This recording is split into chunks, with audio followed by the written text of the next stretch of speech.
It's part of the culture. Glen Gulutzan, assistant coach for your Vancouver Canucks, joining us right now. Welcome to BT. Great to have you on. And I guess first things first, off-season for the Canucks. We've seen a lot of changes. What's your feeling with the vibe, the meetings, and the outlook kind of going into next season?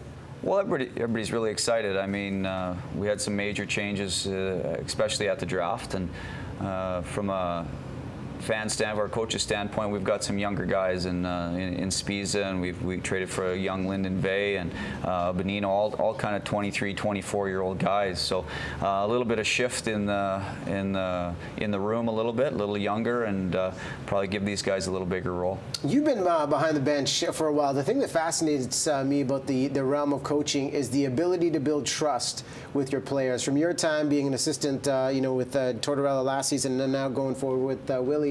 With this upcoming season, what is it? What do you do to build that relationship with the players? Because especially when they're young, this is their time to grow.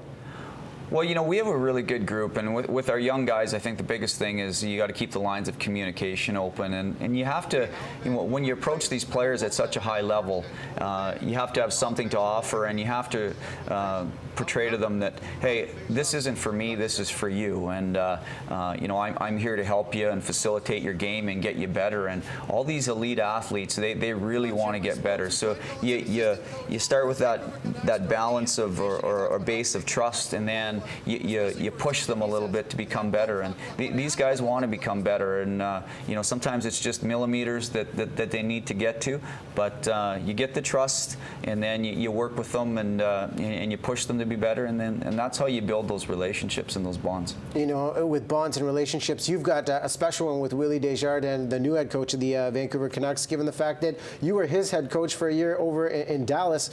What was your reaction when you first found out that Willie was going to lead the pack?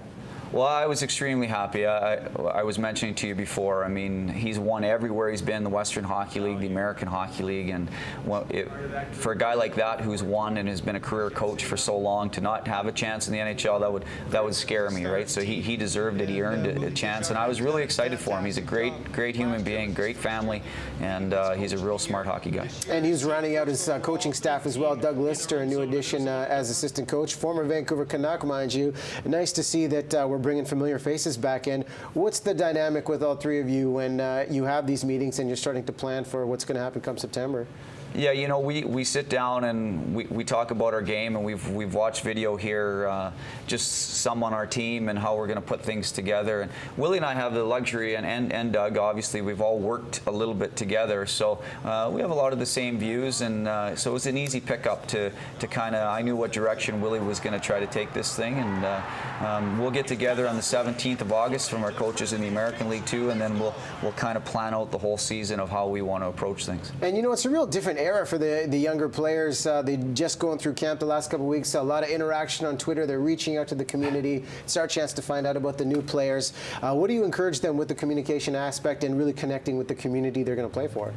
Yeah, I think Vancouver does a wonderful job. I think that our players are active in the community. I know, with the Sedins and Bieksa and those guys, I think they do a fabulous job. I'd like to see them off Twitter a little bit, but that seems to be with the young guys, that's their way to communicate. But, I think they do a great job in this community. I think Vancouver does a fabulous job, and you have to. I mean, we're an entertainment business. We're here for the fans, and you have to have those ties in the community and do some things. And there's a really unique event happening this upcoming weekend with the Hockey Coaches Conference, 4th annual here in our city. How does this work, and what are the messages that are really conveyed in the caliber of coaches that come out for this? Yeah, I mean, I think these coaches conferences are great because, myself as a coach, you go there and you can learn things. This one's a real big, one of the biggest in Western Canada, the biggest in Western Canada. Barry Trotz is coming to speak, and the Martin Jelena from the Calgary Flames coach is coming to speak. So they've got a lot of speakers. It's good. It's a good chance for coaches to get together, share information. They have the coaches site where coaches come together and online. I think it's a great conference, and I learn a ton when I go to these things. I think it's real important for whatever level of coach to not only to network but go in there and learn. It's a constant learning environment for coaches. And from what you've learned along the way in the NHL, and for aspiring coaches, parents maybe watching at home, what's the #1 lesson, the most important thing to be an effective coach out there?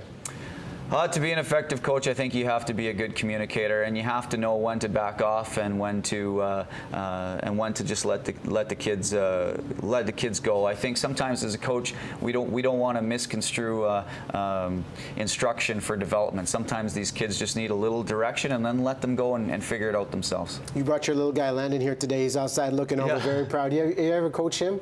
Yeah, I coach him too much, right? I haven't coached him, but I'm always telling him what to do. Sometimes he gets a little ticked at me, so I have to back off in those regards too, and heed my own lessons here. Look at that smile! Look at that smile! Proud of his papa. Well, listen, enjoy the off season. We're looking forward to what's going to happen come September. Yeah. Thanks for coming on. Have a great conference this upcoming weekend. Don Trubay.